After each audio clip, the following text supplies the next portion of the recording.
আসসালামু আলাইকুম দর্শক, আইএমকে ফিনটেক চ্যানেল থেকে আপনাদের সকলকে স্বাগতম। পুঁজিবাজারে বিনিয়োগ ঝুঁকিপূর্ণ, জেনে ও বুঝে বিনিয়োগ করবেন। এখানে কোনো বাই সেল রেকমেন্ডেশন করা হচ্ছে না। ভিডিওতে যা বলা হচ্ছে একান্তই আমার ব্যক্তিগত। ভিডিওটা এডুকেশনাল পারপাসে করা হচ্ছে। দর্শক, আজকের ভিডিওতে আমরা সাপোর্ট রেসিস্ট্যান্স এবং ট্রেন্ড লাইন নিয়ে কথা বলবো। দর্শক, আমরা যখন একটা টেকনিক্যাল চার্ট ওপেন করি বা একটা প্রাইসের চার্ট ওপেন করি, আমরা কিন্তু প্রথম যে জিনিসটাই মাথায় কাজ করে সেটা হচ্ছে মার্কেটের ডিরেকশনটা কোন দিকে, প্রাইস উপরের দিকে যাচ্ছে নাকি নিচের দিকে যাচ্ছে। এরপর মাথায় যেটা থাকে সেটা হচ্ছে, বা যেটা আমরা খুঁজি বা দেখি সর্বপ্রথম, সেটা হচ্ছে এটা সাপোর্টটা কোথায় বা রেসিস্ট্যান্সটা কোথায়। আজকে আমরা সাপোর্ট রেসিস্ট্যান্স নিয়ে কথা বলবো। আমরা যদি সিম্পলি চিন্তা করি একটা এক্সাম্পলের সাথে, সাপোর্ট শব্দটা হচ্ছে সাপোর্ট, যেখানে গিয়ে সাপোর্ট পাচ্ছে বা যেখান থেকে যেখানে গিয়ে সে কমফোর্টেবল। আর রেসিস্ট্যান্স হচ্ছে গিয়ে সে যেখানে বাধা পাচ্ছে, যেখানে সে কমফোর্টেবল নয়, হয় সে সেটা ব্রেক করে চলে, সেই জায়গাটা থেকে সে ব্রেক করে চলে যেতে চাচ্ছে, বা সেখান থেকে ফিরে আসতেছে। আমরা যদি সেটা একটা এক্সাম্পলের সাথে দেখি, আমরা যদি একটা একটা রুম বা একটা বক্স চিন্তা করি, তাহলে এটার সাপোর্টটা কোথায় হয়? এটা যদি একটা রুম হয়, তাহলে এটা সাপোর্টটা হচ্ছে এর ফ্লোর। এটা তার ফ্লোরের নিচে তো আর যাবে না। আবার রেসিস্ট্যান্স হচ্ছে এটা সিলিং, এটা তো সিলিং ভেঙে আর উপরে চলে যাবে না। আমরা যদি উপর আর নিচের আর শুধু চিন্তা করি সাপোর্ট রেসিস্ট্যান্সের ক্ষেত্রে, ঠিক সেম প্রাইসও এরকম। প্রিভিয়াসলি ওর টেকনিক্যাল অ্যানালাইসিসের একটা চিরন্তন সত্য একটা কথা হচ্ছে, হিস্ট্রি রিপিটস ইটসেলফ। এখানে ও সে তার প্রিভিয়াস যে প্রাইস অ্যাকশনটা থাকবে সেটাকে ফলো করবে। সেটাকে ফলো করে আমরা বোঝার চেষ্টা করব এর নেক্সট ডিরেকশনের সাথে। আমরা বোঝার চেষ্টা করবো সে কোথায় কোথায় গিয়ে বাধা পেতে পারে, আমাদেরকে প্রফিট বুকিং করা উচিত বা নাকি নতুন এন্ট্রি প্ল্যান করা উচিত। এখন আমরা চার্টে এক্সাম্পল গুলা দেখার চেষ্টা করব। আমরা একটু আগে বললাম, এই সাপোর্ট রেসিস্ট্যান্স গুলা তৈরি হয় প্রিভিয়াস প্রাইস অ্যাকশন থেকে, বা মানে হচ্ছে পিছনের যে ডাটা ইনফরমেশন গুলো আমাদের হাতে থাকে। প্রাইস যদি এই নিচের ডাটা গুলার আমি একটা সাপোর্ট, কিছু সাপোর্ট এবং রেসিস্ট্যান্স আগে ড্র করে দেখাই। এটা আমার একটা সাপোর্ট। আমি যদি এখানে দেখি, তাহলে একবার ট্যাপ করলো, দুইবার ট্যাপ করলো, তিনবার ট্যাপ করলো, শুধু এইটুক জায়গার মধ্যে যদি দেখি, ও তিনবার কিন্তু এই জায়গাটাতে টাচ করে করে ফিরে গেছে। তার মানে ও এই জায়গাটাতে প্রাইসটা সাপোর্ট পাচ্ছে। দেন অ্যাকাউন্ট যদি একটা রেসিস্ট্যান্স ড্র করি,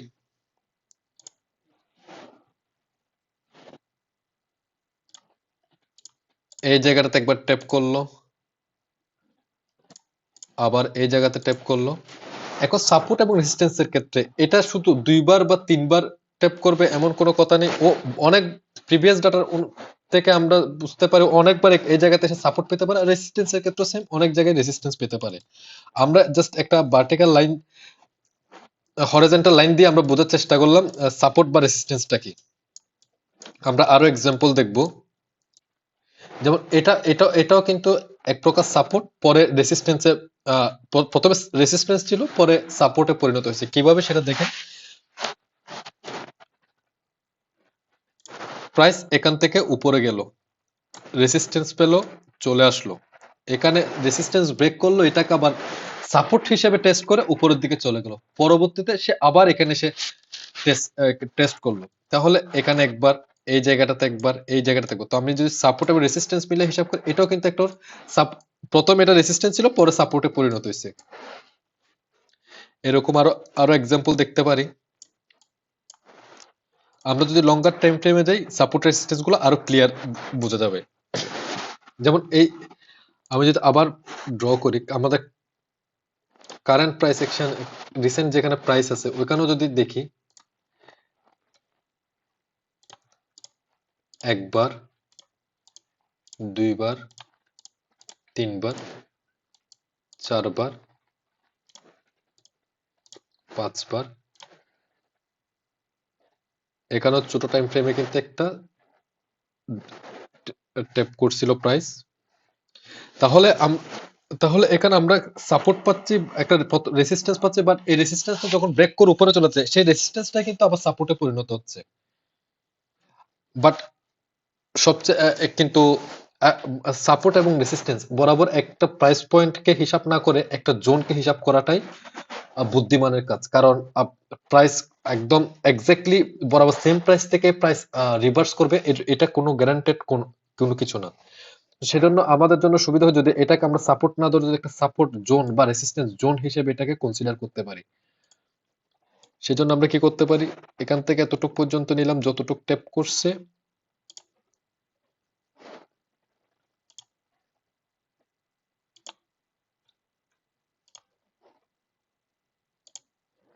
তাহলে এতক্ষণ যেটাকে আমরা সাপোর্ট বা রেসিস্ট্যান্স বলতেছিলাম, এখন এটাকে যখন আমরা জোনের মধ্যে করে দিলাম, তাহলে সেটা এখন এটা আমাদের কি হয়ে গেল, সাপোর্ট জোন বা রেসিস্ট্যান্স জোন। এটা এখন আমাদের এখন জোনের মধ্যে পড়ে গেল। এখন এখন আমরা বুঝার চেষ্টা করবো ট্রেন্ড লাইনটা কি। ঠিক সেম, আমরা যদি একটা আড়াআড়ি ভাবে এরকম সাপোর্ট বা রেসিস্ট্যান্স ড্র করি, তখন সেটা হয়ে যাবে ট্রেন্ড লাইন। তাহলে সেটা কিভাবে,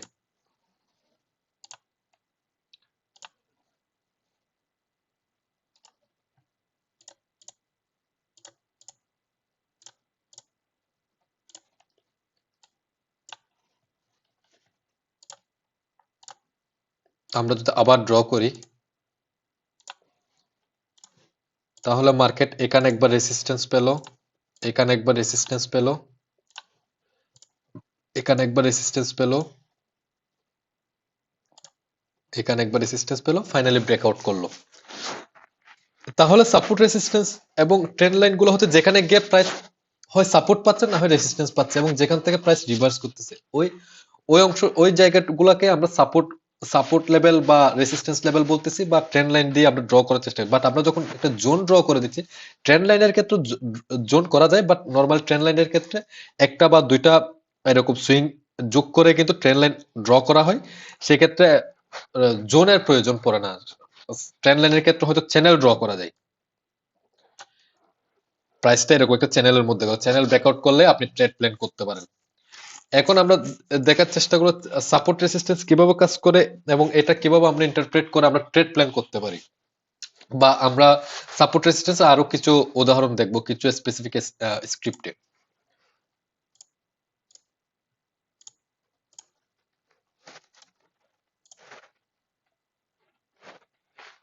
যদি আমরা একটা 1 মিনিট আমরা যে উইক চার্টে দেখি, সাপোর্ট রেসিস্ট্যান্স ড্র করার আরেকটা ক্যান্ডেল চার্ট ছাড়া আমরা কিন্তু অন্য একটা অন্য টাইম ফ্রেম বা অন্য চার্টও কিন্তু আমরা সাপোর্ট রেসিস্ট্যান্স ড্র করতে পারি। যেমন আমরা প্রিভিয়াসলি যে এক্সাম্পল গুলো দেখলাম সবগুলা ছিল ক্যান্ডেল চার্টে। আমরা যদি বার চার্টে যাই, এই সাপোর্ট রেসিস্ট্যান্স গুলা কিন্তু আরো ক্লিয়ার হয়ে যায়।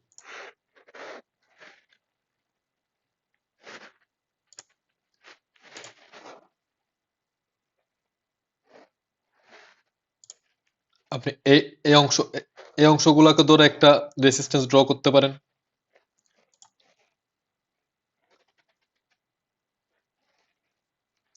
এই দুইটাকে ধরে, তারপর এখানে ধরে, এখানে। এখন আপনার এই লেভেল, সেজন্য এখানে কিন্তু লেভেল ধরে দেখা যায় বরাবর এক্সাক্ট প্রাইস ট্যাপ করে না, আপনি উপর নিচে সামান্য এদিক সেদিক হলেও করা যায়। সেজন্য সবচেয়ে বেটার আপনি এটা জোন হিসেবে নেবেন, তাহলে আপনার পুরো অংশটাই কভার হয়ে যাবে।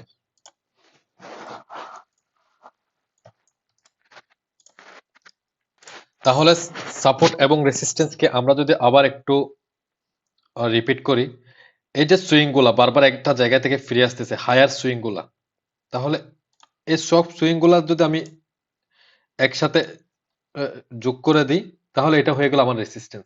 ঠিক সেম, আবার যে জায়গাটা থেকে ও বারবার ফিরে যাচ্ছে, এই সুইং গুলাকে যদি আমি যোগ করে দিই, এগুলো হচ্ছে আমার সাপোর্ট। আর আমি যদি স্পেসিফিক লেভেল ড্র না করে যদি একটা জোন ধরতে চাই, কারণ ঠিক, আমি এটা শেষ করি। আমার এটা হচ্ছে আমার রেসিস্ট্যান্স জোন, এটা হচ্ছে আমার সাপোর্ট জোন। কারণ আমাদের মার্কেটে আমরা অ্যাডভান্সড অর্ডার প্লেস করতে পারি না। সো অনেকের প্ল্যান থাকে আমি একটা স্টক অ্যানালাইসিস করলাম, আমি এটা কিনবো 30 থেকে 32 টাকার মধ্যে আসলে। কারণ 30 টাকা 32 টাকা আমি এটা কেন চিন্তা করলাম, কারণ এটা আমার একটা 30, এটা একটা রাউন্ড নাম্বার, সাইকোলজিক্যাল নাম্বার। আবার চিন্তা করলাম এটা একটা সাপোর্টের কাছাকাছি, যেন আমি 20 পয়সা 30 পয়সা বা 1 টাকার জন্য প্রাইসটা মিস না হয়। তাহলে আমি একটা জোন ড্র করে দিলাম, জোনের নিচে আমার স্টপ লসটা রাখলাম।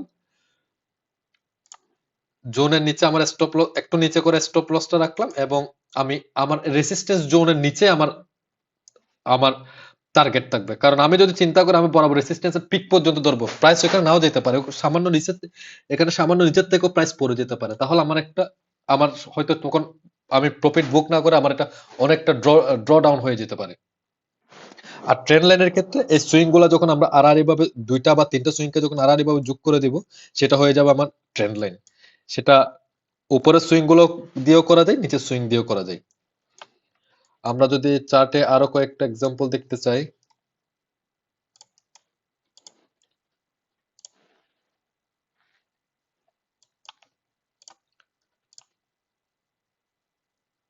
এটা হলো আমার একটা ট্রেন্ড লাইন। আর আমি যদি এখানে সাপোর্ট রেসিস্ট্যান্স ড্র করতে চাই, এই সুইং হাই গুলো যোগ করে করে আমি এখানে একটা,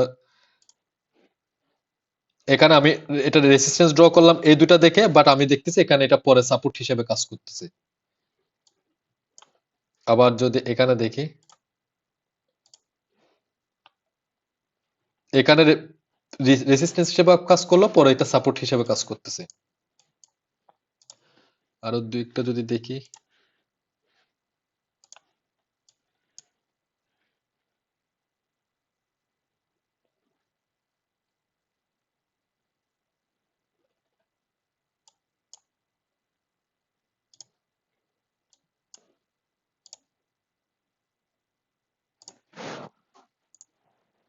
যেমন এখানে এই দুইটা সুইং আমি যোগ করলে এখানে ট্রেন্ড লাইন পাচ্ছি।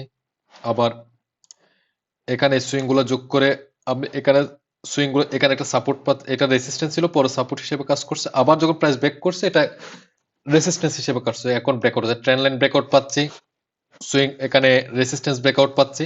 এবার যার যার সবার ট্রেড করার জন্য যার যার একটা নিজস্ব সেটআপ থাকবে, কোন আপনার যার যার সেটআপ অনুযায়ী ট্রেড ম্যানেজমেন্ট করে, পজিশন সাইজিং করে, রিস্ক ম্যানেজমেন্ট করে, আদার্স যা কনফ্লুয়েন্স আছে, যে যে পদ্ধতিতে ট্রেড করে, কেউ ইলিওটোপ আছে, কেউ প্রাইস অ্যাকশনার আছে, বা ইন্ডিকেটর দিয়ে, সেভাবে এখানে ট্রেড প্ল্যান করতে হবে। তবে এই সাপোর্ট রেসিস্ট্যান্সের এগুলার ক্ষেত্রে আপনি কেউ আছে অ্যাগ্রেসিভ বাই করে, যেমন অ্যাগ্রেসিভ বলতে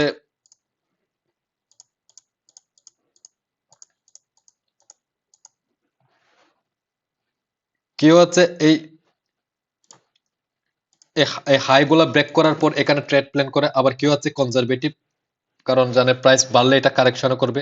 কেউ আছে হয় ব্রেকআউটের পর কারেকশনে বা পুল ব্যাকে আসলে এখানে এখানে বাই করবে, এখানে বাই করবে। আর কেউ আছে এখানে ফিবু বা আদার্স ড্রয়িং টুলস দিয়ে বা ওর নিজস্ব কনফ্লুয়েন্স দিয়ে পুল ব্যাক আসলে সেখানে ট্রেড প্ল্যান করবে। ট্রেড প্ল্যানের যার যার নিজস্ব ধরন থাকবে, নিজস্ব সেটআপ থাকবে, যার যার মতো করে করবেন, বাট রুলস সব মেনটেন করতে হবে। আজকের ভিডিও পর্যন্ত আমরা মেবি চার্ট বা টেকনিক্যাল বেসিক যত কথাবার্তা আছে সবই কমপ্লিট করতে পারছি। Support, resistance, trend line, channel নিয়ে তেমন কথা বলে, চ্যানেল নিয়ে হয়তো ফিউচারে কথা বলবো। বেসিক্স আদার্স যা আছে সব বলা হয়েছে। এখন সামনে থেকে হয়তো আমরা কিভাবে ট্রেড প্ল্যান করা যায় বা স্ট্র্যাটেজি নিয়ে বা নতুন নতুন ইন্ডিকেটরস বা আদার্স থিংস এর সাথে আমরা পরিচিত হব। আশা করি সবার ভালো লাগছে। ধন্যবাদ।